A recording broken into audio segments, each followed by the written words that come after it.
Good morning. Welcome to another edition of Inquisition Update. My name's Tom Fress, and I'll be your host for the next hour. You're listening to FirstAmendmentRadio.net. Thanks for tuning in, everybody, and now we'll continue with our reading and discussion of the book, The Global Vatican, from former U.S. Ambassador to the Holy See, Francis Rooney. It's an inside look at the Catholic Church, world politics, and the extraordinary relationship between the United States and the Holy See. This book is published by Rowman and Littlefield. I highly recommend the book. More than that, I highly recommend these commentaries that should go along with the book to fully explain what role the United States plays in the world vis-a-vis the Vatican. And my thesis is that it is the United States is the second beast of Revelation chapter 13, and the Vatican, or the papacy rather, being the first beast of Revelation chapter 13, and the second beast causes the whole world to worship the first beast. What role does the Vatican play in foreign and domestic policy for the United States? And should the Vatican have any say at all in foreign or domestic policy for the United States?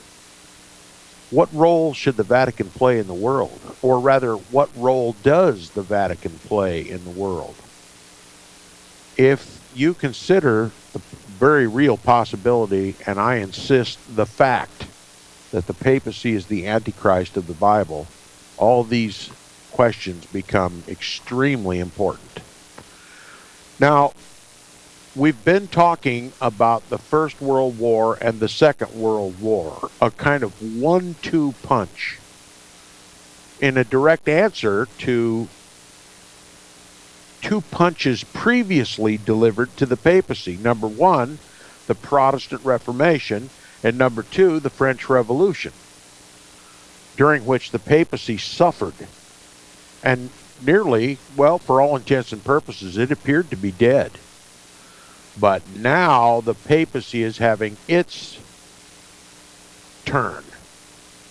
And the First World War was the 1-2 punch, and the Second World War, which was an immediate follow-on to the First World War, because of the unlivable conditions and terms set at the peace treaty after the First World War, Hitler's Nazi regime came forth and delivered the second blow.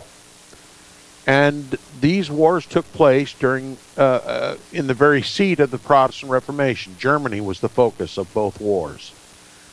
Those who were to be vanquished by these wars were not nations, but specific peoples: Protestants, Jews, and Orthodox, all of which the Vatican, by Roman Catholic canon law, declares to be heretics. All right. We have the 1-2 punch, the Protestant Reformation, the French Revolution. Now the papacy's turn, World War I and World War II, in answer to both. Now, we were talking last time about the Italian dictator Mussolini, the fascist dictator of Italy, and soon we'll be discussing the fascist dictator of Germany in this second punch, the Second World War. But we're talking about the Lateran Treaty. This is February 11th, 1929, when the papacy was reborn, essentially. And the papacy once again became a temporal power. That is not just a spiritual authority over the Roman Catholic Church, but a king of kings. He had power over the temporal realm, the civil governments of the world. Very, very crucial time in Christian history. This is important for Bible believers to know, that this is a fulfillment of Bible prophecy. The Lateran Accords of February 11th, 1929, was when the mortal wound began to heal. The mortal wound was delivered by the 1-2 punch of the Protestant Reformation and the French Revolution. And now, February 11th, 1929, the Pope regains the authority that he had, or at least the legal basis for restoring the authority that he had before the Protestant Reformation and the French Revolution. Now, beginning in the middle of page 82, if you're following along in your own copy of the book, it says the series of agreements between Mussolini's government and the church, that is the Roman Catholic Church, signed on February 11th, 1929, 7 years after Pope Pius XI's installation. It is known collectively as the Lateran Treaty. The treaty granted the Holy See, the quote-unquote Holy See, a small piece of land behind the Leonine walls that the church occupied for centuries. At 109 acres, a mere 109 acres, the smallest nation state on the planet, a mere 109 acres, approximately the size of an 18-hole golf course, the parcel bore little resemblance to the significant lands the church once held as the Papal States. Now, I would like to comment.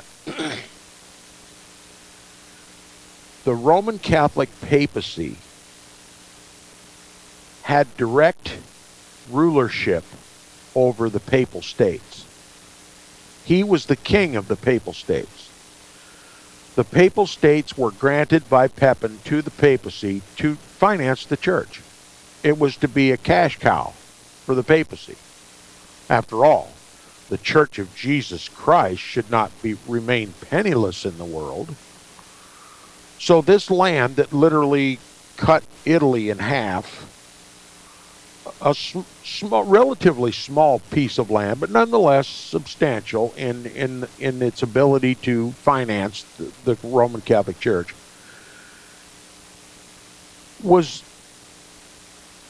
is promoted in this book to be, well, what was most important to the papacy, the Papal States.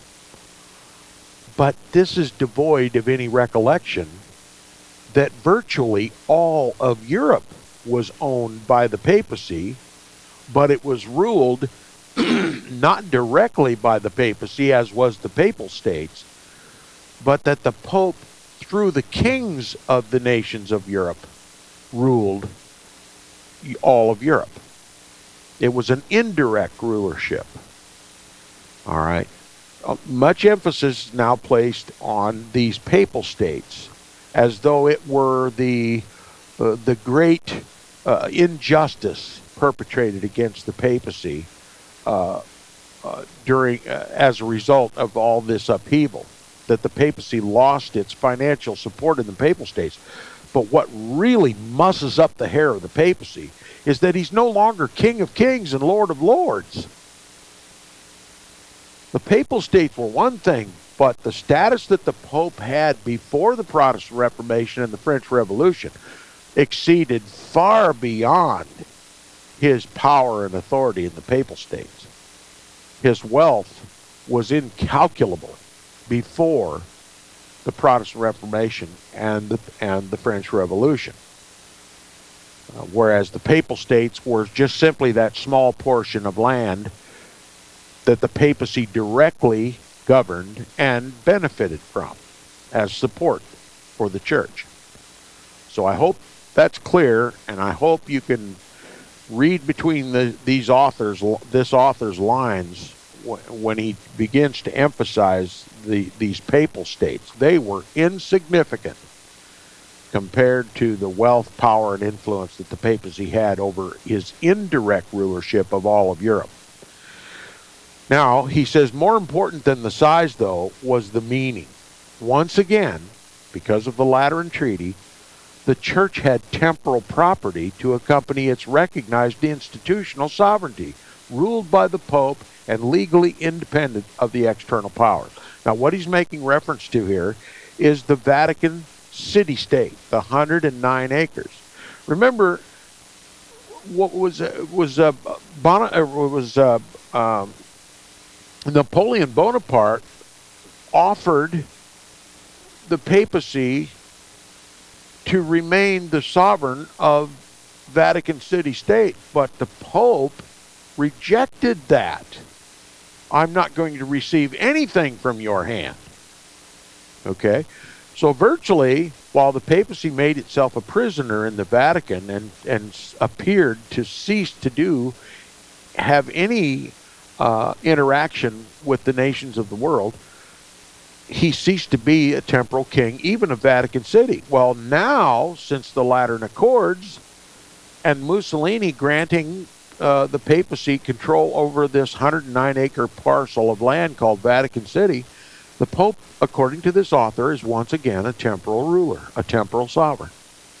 And that Vatican City is independent and sovereign and not subject to any earthly power. That 109 acres is sacrosanct.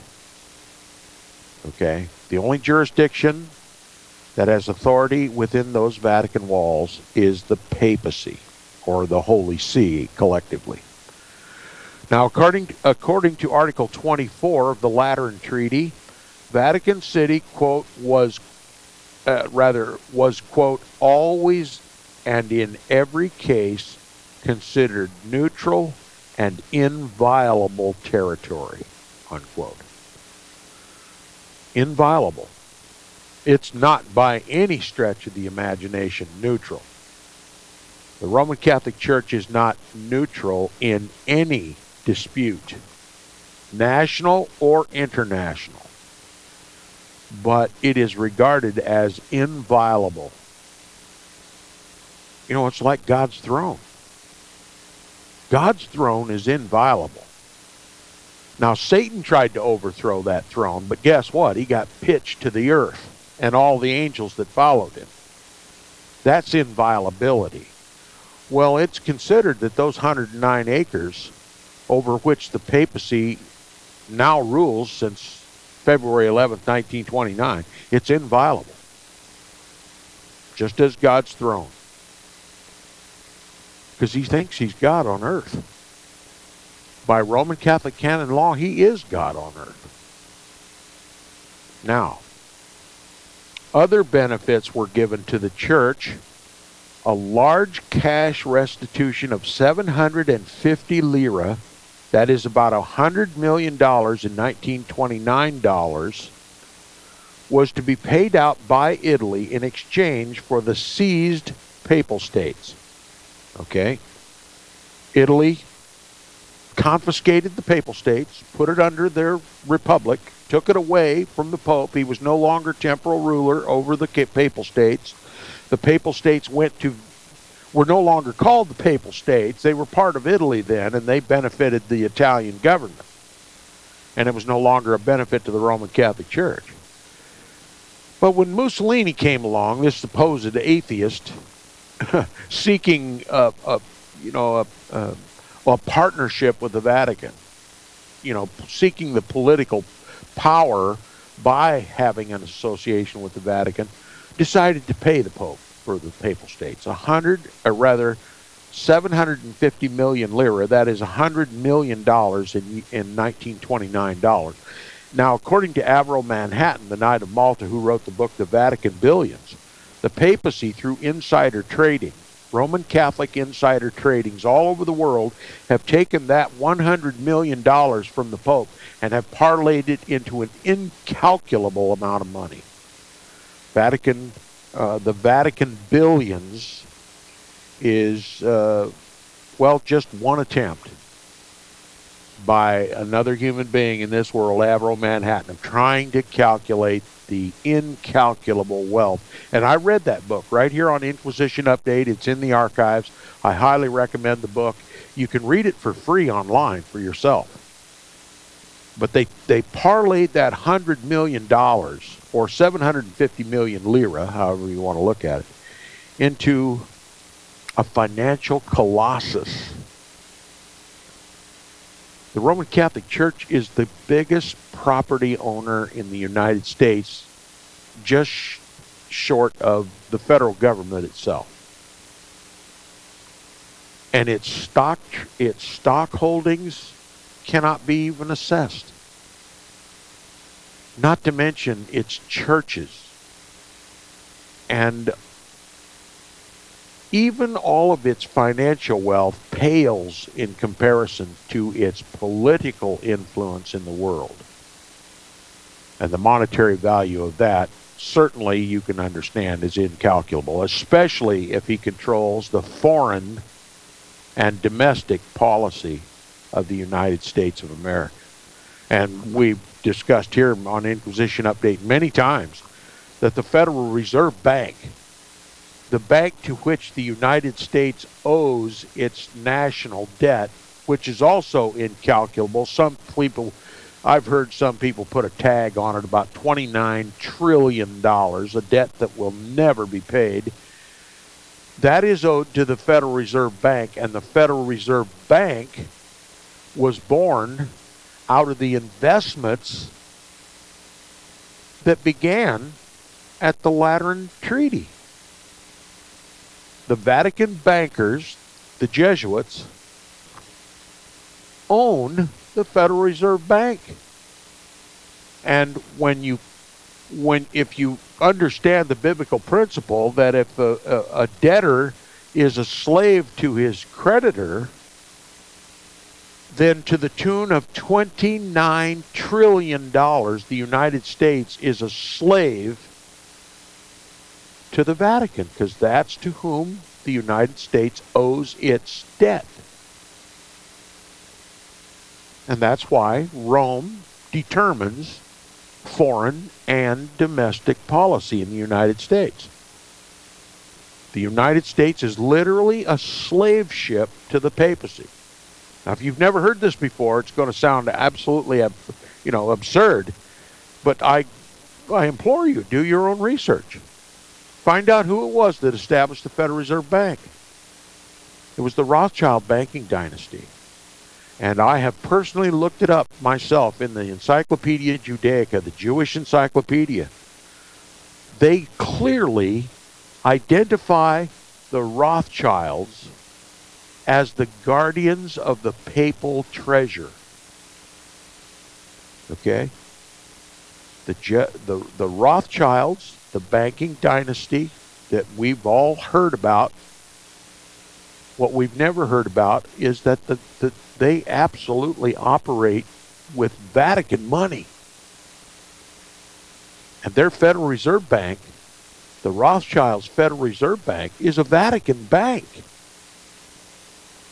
And so, you follow the money, they always say. Follow the money. Well, trouble is they never tell you that if you follow the money, you wind up at the Jesuit order, the Roman Catholic Church.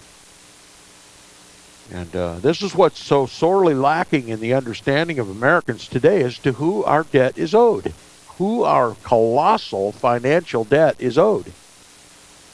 The Roman Catholic Church. And that's why the Vatican is so powerful in the United States. As meek as they appear, that's the very reason why there are 6 of the 9 Chief Justices on the Supreme Court are Roman Catholic.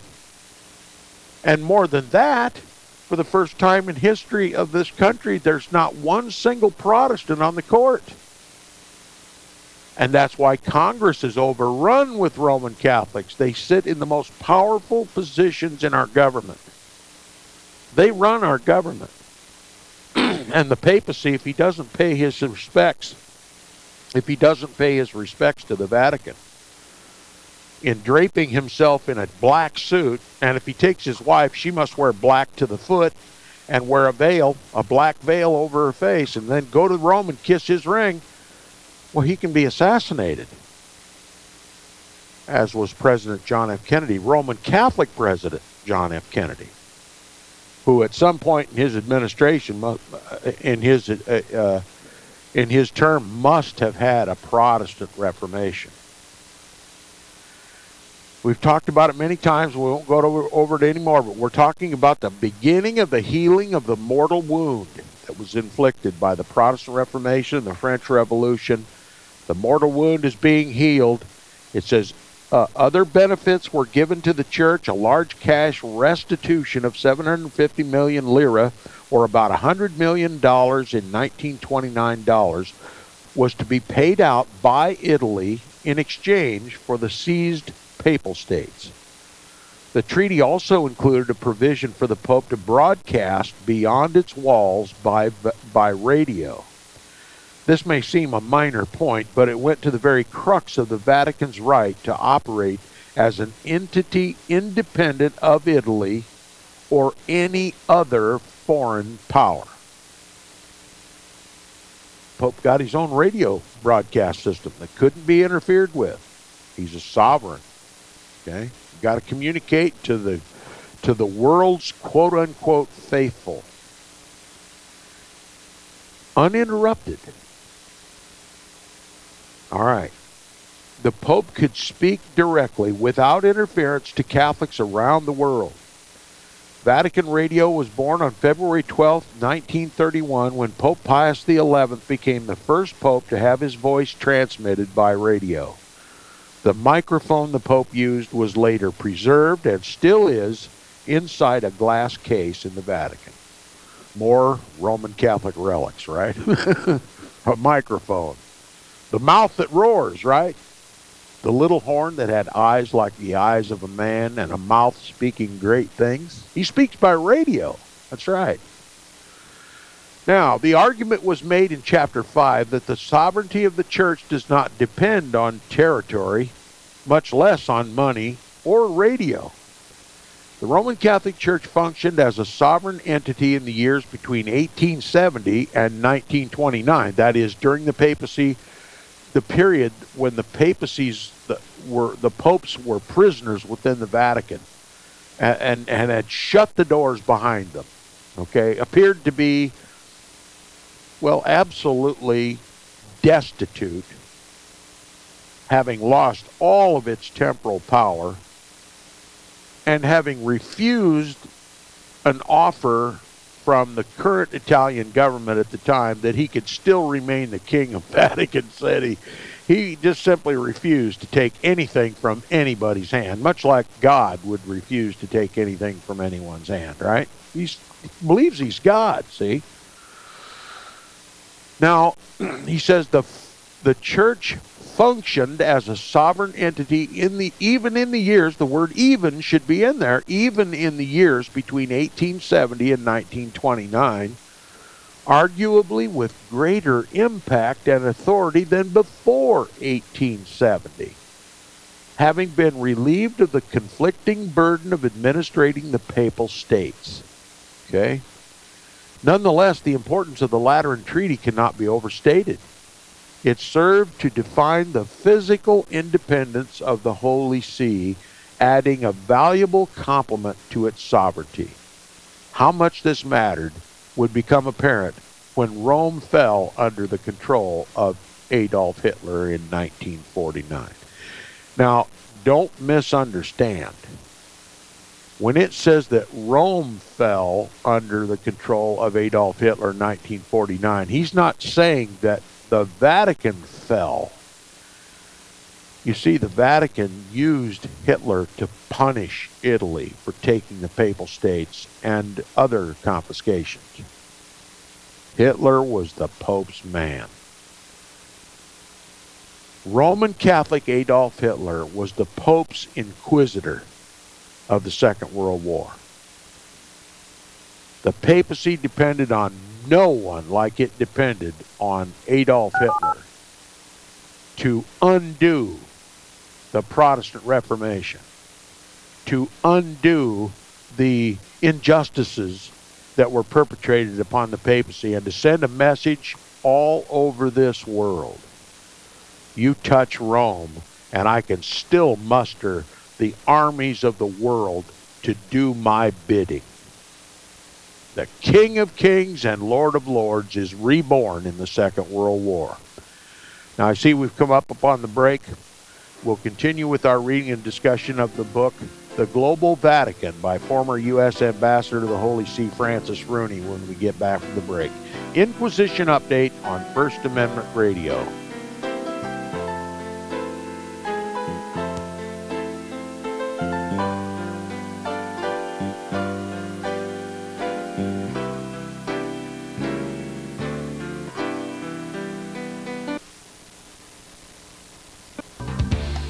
Hear it first on FirstAmendmentRadio.com. and FirstAmendmentRadio.net.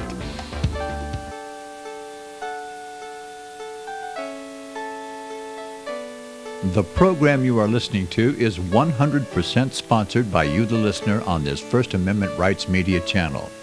You will notice that there are few commercials on this radio network. There's a good reason for that. Corporate advertising dollars come with strings that limit program content. So without your help, these programs cannot continue on internet or our several affiliates. If you benefit by the educational law programs, we ask you to give. If you are admonished or nurtured by the Bible and ministry programs, we ask you to give. If some voice a cause that you are passionate about, we ask you to give. If you believe in any of these, we ask you to support them as you would a missionary on a continual basis, as if giving a tithe for missionary radio. These programs are not commercially viable and must be supported by those faithful to the cause of truth. Look for the button to sponsor your favorite programs at our listen and schedule pages on the internet. Then, when you subscribe, we will send you the last quarterly MP3 CD of that program immediately, and continue to do so with each new quarter. We will also give you unlimited archive access to all of our programs. We're asking you to give much less than a tithe, so that you may also send support directly to a particular program host, cause, and anywhere else the Spirit may lead you. Do all to the glory of our God and Creator, for His holy nation, the only kingdom that will last forever. Thank you for listening.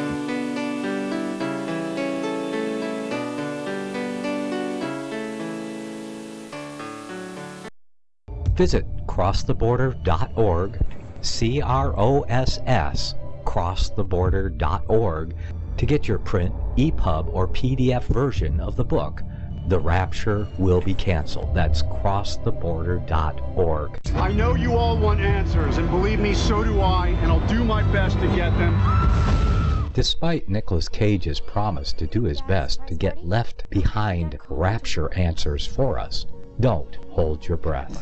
Not everyone believes Left Behind is true prophecy. Some may even regard as conspiratorial the mainstream re-release of the Left Behind movie with actor Nicolas Cage portraying the main character as an attempt to further reinforce in the minds of all this perception of false prophecy in order to condition the masses for the play about to begin. If you want true Bible prophecy answers, get the book, The Rapture Will Be Canceled.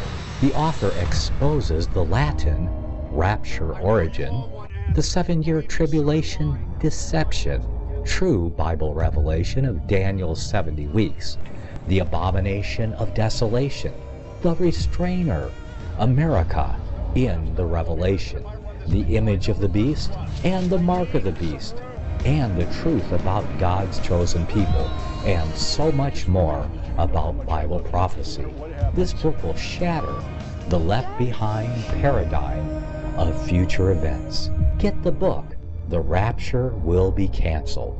Visit crosstheborder.org, CROSS, crosstheborder.org, to get your print, EPUB, or PDF version of the book, The Rapture Will Be Canceled. That's crosstheborder.org.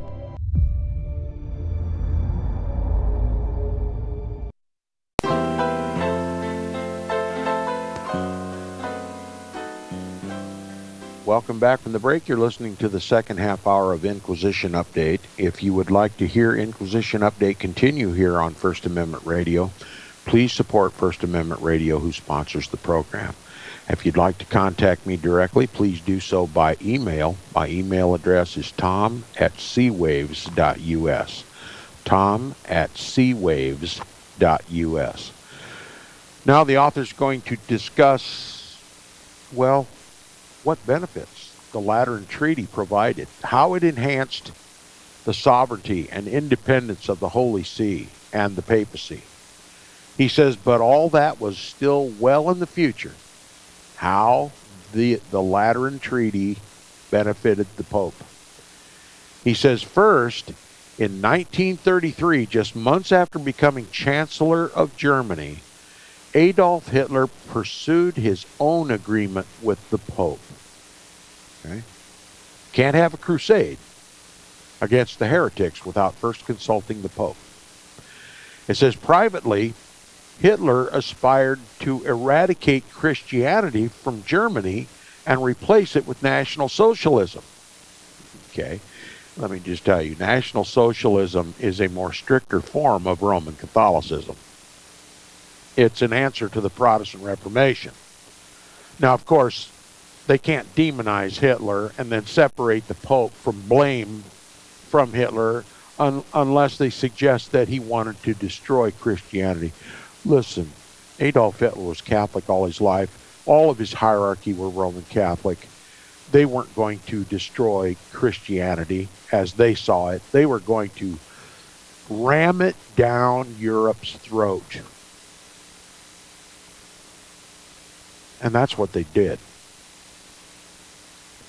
Now, he says, like his new best friend Mussolini, also a fascist, he also understood the benefits an arrangement with the church, that is the Roman Catholic Church, might offer him. So the author's painting this as just a relationship based on expedience.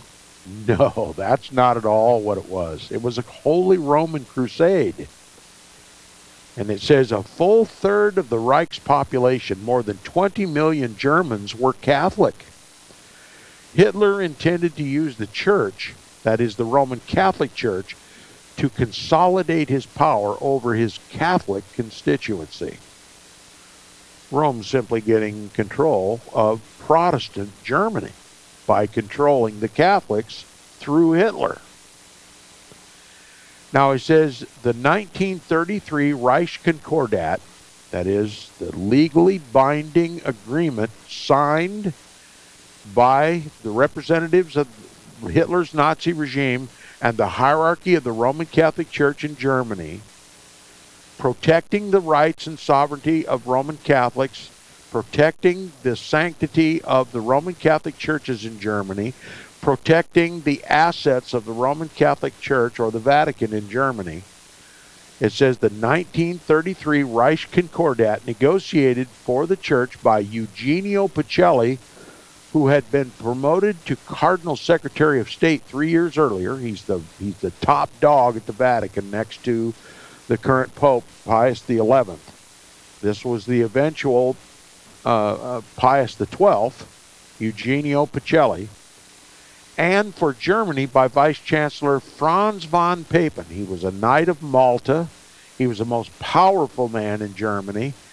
And he cooperated with the Vatican to subject the Roman Catholic Party to the Nazi authority.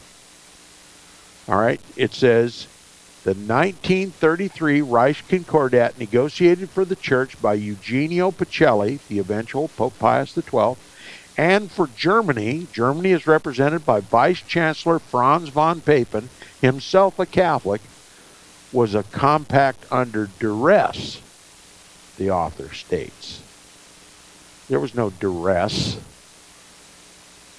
Hitler was going to take over in Germany and lead a crusade. He had to get control of the Catholics in Germany. They were going on a crusade for the Pope. It says neither Pius XI nor Pacelli had any illusion that Hitler was a friend of the church. Now that's just flat out a lie. Pope Pius XI and Eugenio Pacelli, the eventual Pope Pius XII, both knew Hitler was the friend of the church. He was their inquisitor. He was going to punish all of Europe for the Protestant Reformation. He was going to persecute the heretics for the church, the Jews, the Protestants, and the Orthodox. He was going to reconquer all the lands that were liberated by the Protestant Reformation. They were tight bedfellows, Hitler and Pope Pius XI, and Pope Pius XII, Eugenio Pacelli. This is a contract. This Reich Concordat of 1933 is a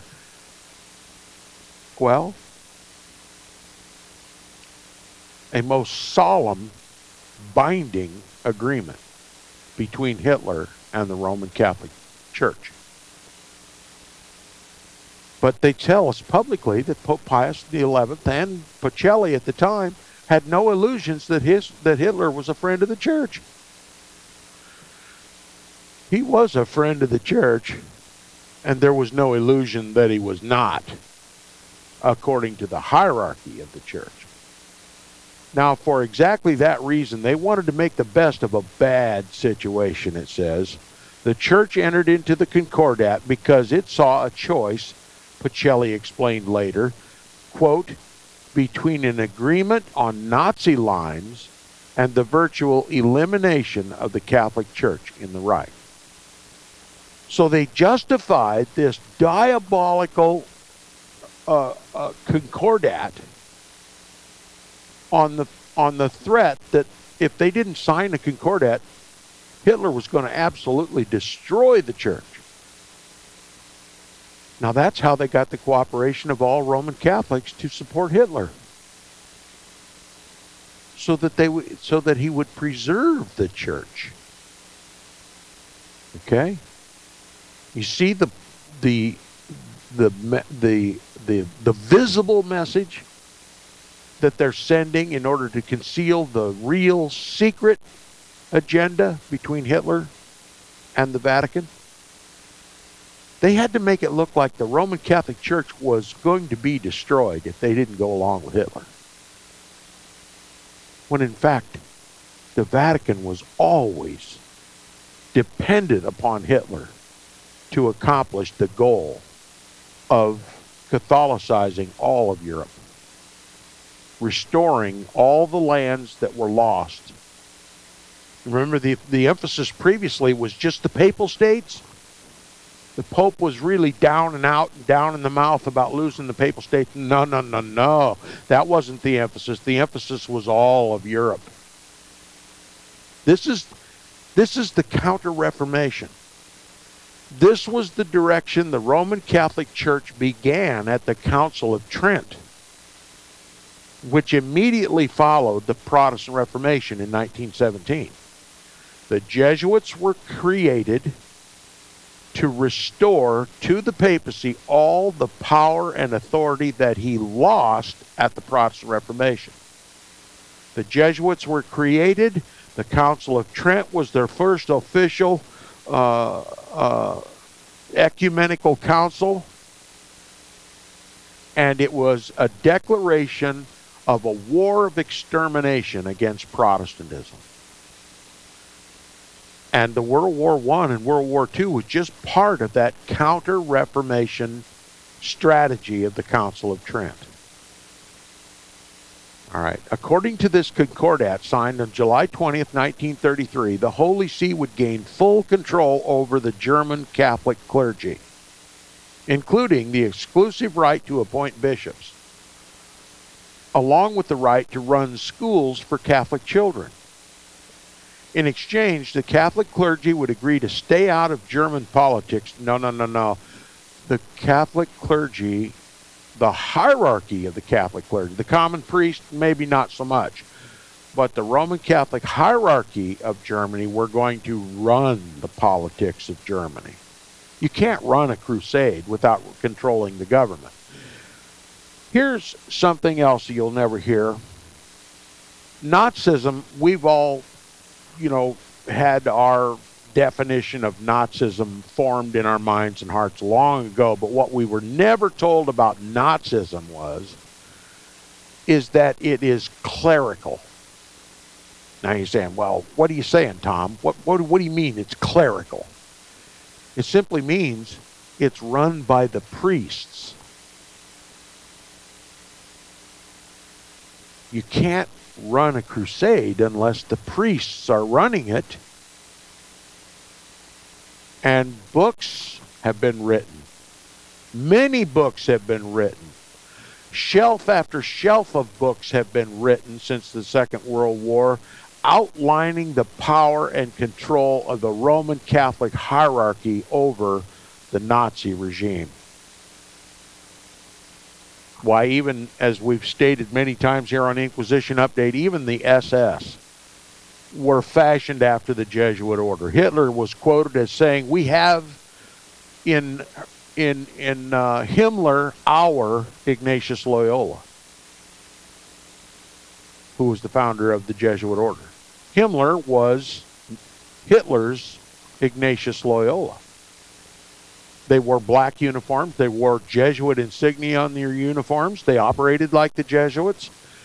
And they served Hitler, who served the papacy. All right. They were the priests, the Jesuits, that ran the Nazi regime. That's something you can add to your definition of Nazism. In addition to all that you've learned about Nazism, it was first and foremost clerical. And that's the part that they conveniently leave out of the definition of Nazism. It was run by the priests.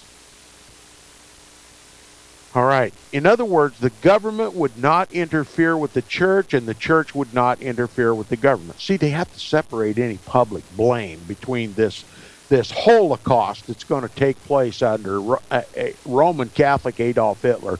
They don't want that to taint the reputation of the church.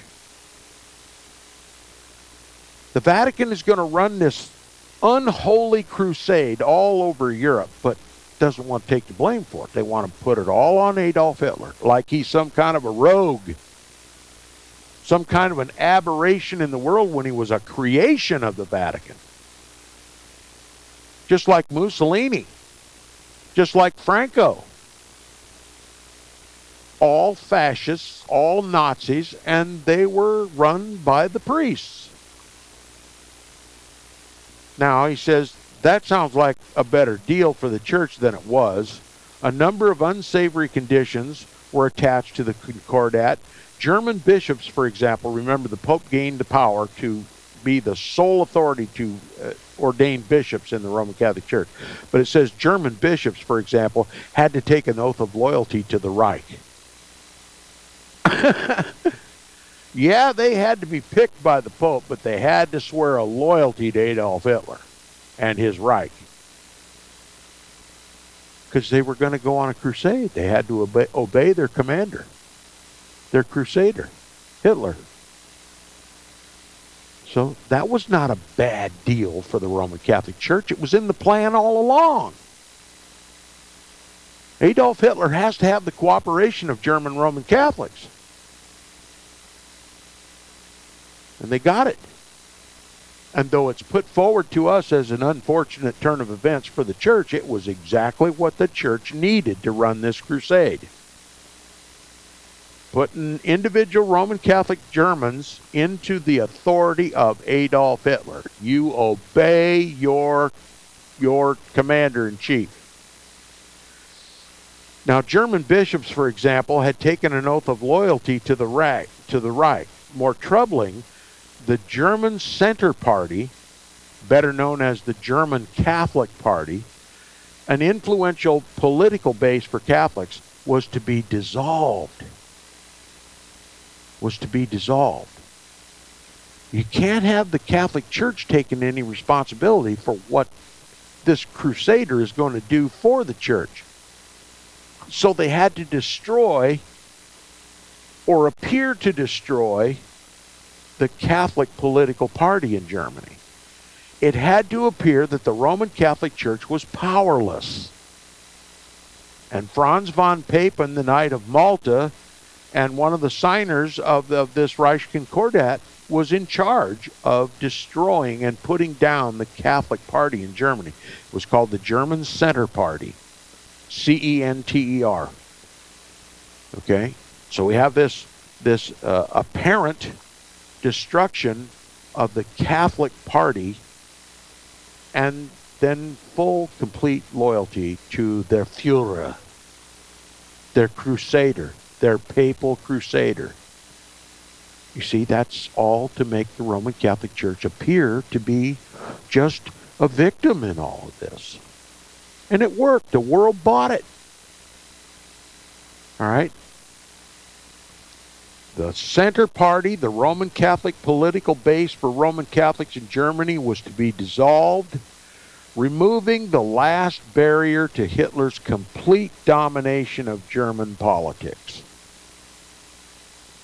The papacy has invested all its power in Adolf Hitler and doesn't want any independent Roman Catholic clergy fighting their crusader, Hitler.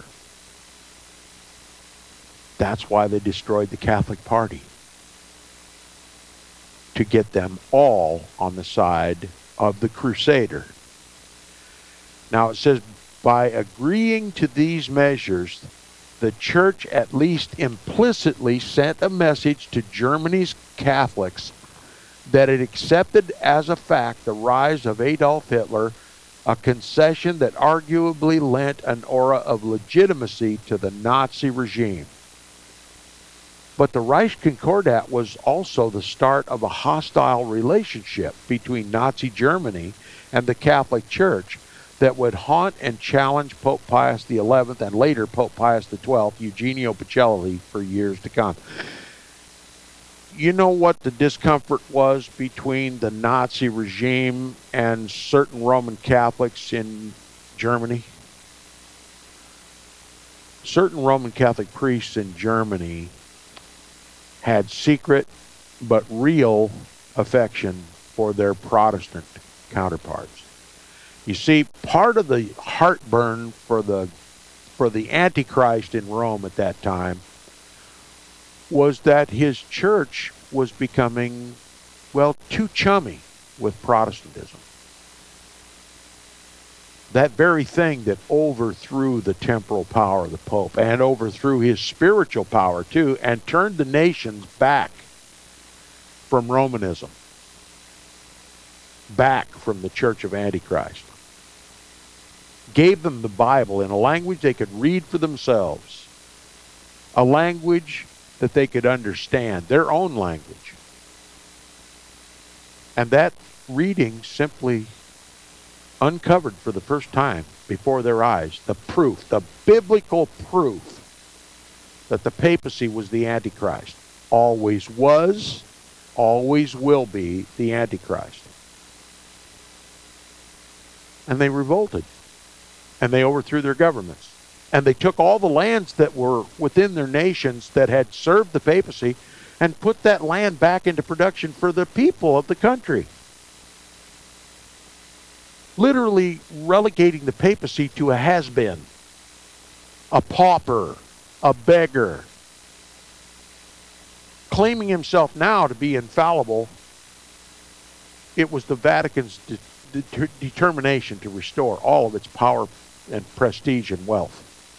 That's what World War II was. That's what World War I was. Hitler was a Vatican warrior. Roman Catholic Germans had to cooperate with him. But there were some Roman Catholics in Germany that had sympathy to their Protestant friends. They had to be exterminated. And they were. There was a blood purge that preceded the Second World War to eliminate all the quote-unquote liberal Catholic clergy. They had to put down any cooperation between German Roman Catholics and German Protestants. And that's what they did. See, Rome will kill her own people when she finds it expedient. And that's what she did. That was the heartburn for Pope Pius XI and Pope Pius XII. In the meantime, the Church had to respond to the rise of another fascist leader in Europe, Francisco Franco in Spain. The Church had dealt effectively with a variety of totalitarian and democratic regimes over its course. The initial inquiry the Church would undertake about a ruler or government was not to discern whether he or it was fascist, But what environment was offered for treatment of Catholics in the church? Oh, yeah, we're so concerned about the Catholics in the church. In Spain, the answer was clear. The leftist opposition killed priests and closed churches. Franco's phalangists, in contrast, were friendly and cooperative. Like so many of the moves made by the Vatican in these anxious years, the support of Franco was intended to make the best of a bad situation. As far as the church was concerned, fascism had at least one quality to recommend it. It was not communism. See, more attempts to distance the Vatican and the Roman Catholic Church from these Nazis. And Franco was just cleaning up the Roman Catholic Church. It too was under Protestant influence. It too needed a blood purge. And that's what Francisco Franco did. Just like Germany.